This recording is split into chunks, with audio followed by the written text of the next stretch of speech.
बिस्मिल्लाहिर्रहमानिर्रहीम। अस्सलाम वालेकुम डियर व्यूवर्स, मैं हूँ आपका होस्ट डॉक्टर हसन। आज की जो ये हमारी वीडियो है बहुत ही ज़बरदस्त, बहुत ही इंफॉर्मेटिव उन मरीज़ों के लिए जो इस मर्ज़ का शिकार रहते हैं। यानी आज का जो हमारा टॉपिक है, जो आज की जो हमारी वीडियो है, ये है गले पड़ जाना, हलक की जो गिल्टियाँ हैं इनका मुतवरम हो जाना। जो आम ज़बान में हम कहते हैं गले पड़ गए हैं, इस बंदे को गला ख़राब हो जाना, गले की इन्फेक्शन जिसे कहते हैं। आज हमारा मौजू है कि ये क्यों होता है, इसकी क्या वजूहात हैं और हमने इसका क्या इलाज करना है। ये मर्ज़ अमूमन दो किस्म को होता है, एक बहुत ही शदीद होता है और एक मुज़मिन होता है। शदीद मर्ज़ क्या होता है कि इसमें कौन सी अलामात होती हैं। इसमें सबसे पहले ये होता है कि बंदे को बहुत ज़्यादा सर्दी लगती है और टम्परेचर अमूमन 103, 104 और बाज़ औक़ात 105 तक भी चला जाता है। हलक बिल्कुल मुतवरम हो जाता है, हलक की गिल्टियाँ मुतवरम हो जाती हैं, दर्द की टीसें कानों तक जाती हैं। इसके अलावा गदूद जो गला है वो बिल्कुल सुर्ख हो जाते हैं और नीचे से हाथ लगाने से बिल्कुल सख्त किस्म का दर्द महसूस होता है। कमर और पूरे अज़ा जिस्म में बहुत दुखते हैं, ज़बान बिल्कुल मैली और गंदी हो जाती है और साथ में सांस में बदबू भी होती है। और बाज़ औक़ात ऐसा भी होता है कि कवा भी मुतवरम हो जाता है। इसके अलावा क्या होता है कि ज़बान की जड़ में भी तकलीफ़ शुरू हो जाती है और निगले में भी तकलीफ़ होती है। अमूमन ये मर्ज़ 4 से 5 दिन या 1 हफ्ते तक रहता है। इसके बाद ये कम होना शुरू हो जाता है और तकलीफ़ ख़त्म हो जाती है।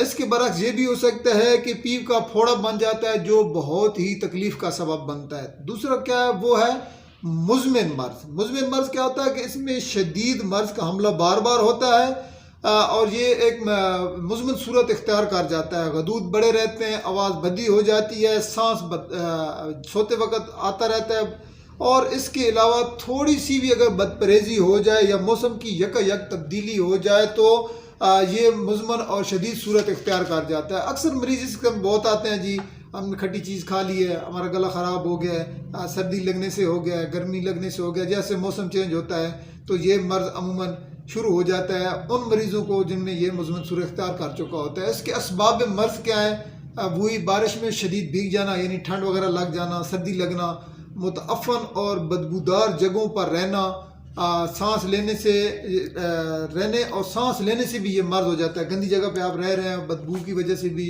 हो जाता है। सिली मिजाज, पारा का ज़्यादा इस्तेमाल करने से भी सबब हो सकता है। ये मर्ज़ अमूमन बचपन और जवानी में बहुत ज़्यादा हुआ करता है। बाज़ औक़ात ऐसा होता है कि बाज़ मुतअद्दी अमराज के जो जरासीम हैं उनके ज़रिए भी ये गदूदों के जिस्म में दाखिल हो जाते हैं, जिसकी वजह से ये गदूद मुतवरम हो जाते हैं और मौफ हो जाते हैं। बाज़ औक़ात वजह मुफस्सिल और नकरस की वजह भी इसका सबब बन जाता है। तो हमने इसका इलाज कौन सा करना है, होम्योपैथिक में अल्हम्दुलिल्लाह इसका बहुत ही ज़बरदस्त मौजूद है। एक लंबी लिस्ट मेडिसिन की मौजूद है, लेकिन शॉर्ट वीडियो में आपको चंद एक दवाइयाँ बताऊँगा जो इस मर्ज़ में बहुत करामत साबित होती हैं। सबसे पहले है ब्राइटाकार्ब। ये दवाई इस मर्ज़ में नहायत ही ज़बरदस्त रिज़ल्ट की हामिल है।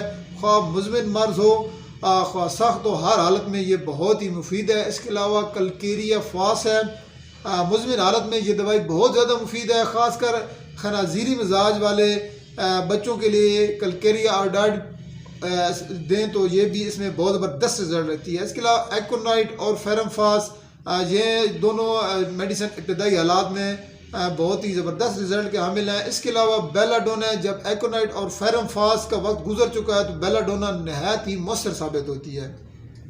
इसके अलावा एक बहुत ही ज़बरदस्त मेडिसिन है फाइटोलेका। जब हलक बिल्कुल स्याही मैल नीलगो हो, गदूद बड़े हुए हों और नीलगो हों और हलक में गज़ब की खुश्की और जलन हो और ज़बान की जड़ में दर्द हो तो ये दवाई बहुत ही करामत साबित होती है। इस दवाई को आप इस तरह भी यूज़ कर सकते हैं कि ग्लिसरीन में मिलाकर चंद कतरे ग्लिसरीन में मिलाएं और हलक पर इसको आप लगाने से भी आपको बहुत ज़्यादा फ़ायदा हो सकता है। इसके अलावा बहुत ही मेडिसिन है, हेपरसल्फ, गोएकम, मर्क्यूरियस, लाक्सिस वगैरह ऐसी मेडिसिन है जो इस मर्ज़ में काम आती हैं। एक और बहुत ही अहम मेडिसिन जिसको बताना बहुत ज़रूरी है वो है काली मेवर। ये दवाई इस मर्ज़ में बहुत ही कारआमद है। इस अर्ज़ा में कोई दवा इसका मुकाबला नहीं कर सकती है। हाद और मुज़मिन दोनों हालतों में ये दवाई नहायत ही मुफीद है। लेकिन ये सारी दवाइयाँ बताने का मकसद सिर्फ और सिर्फ आपको ये बताना है कि मेडिसिन होम्योपैथिक में इसकी मौजूद है, जिससे इलाज हो सकता है। आपने सेल्फ मेडिकेशन बिल्कुल नहीं करनी है। कोई भी दवाई लेनी है तो डॉक्टर की हिदायत के मुताबिक लेनी है। तो हमने ग़िज़ा कौन सी इस्तेमाल करनी है कि मरीज़ को शदीद मर्ज़ में हमने साबूदाना देना है, दूध, आज जो मूंग की दाल का पानी और खिचड़ी वगैरह देनी है। अगर मरीज़ बहुत ज़्यादा कमज़ोर हो गया हो तो कार्ड लिवर ऑयल हम इसको दे सकते हैं। इसके अलावा एक ज़बरदस्त चीज़ जो आपको मैं बताता चलूँ कि इस मर्ज़ में जो मरीज़ मुब्तला होते हैं उनको सैल समुंदर की आब हवा बहुत ज़्यादा रास आती है, वो उनके लिए बहुत ज़्यादा मुफीद होती है। तो ये शॉर्ट सी वीडियो मैंने आपको इस मर्ज़ के मुतालिक बताया। किसी भी मसले की सूरत में आप मेरे व्हाट्सअप नंबर पर रब्ता कर सकते हैं। मिलते हैं अगली वीडियो में। Thank you.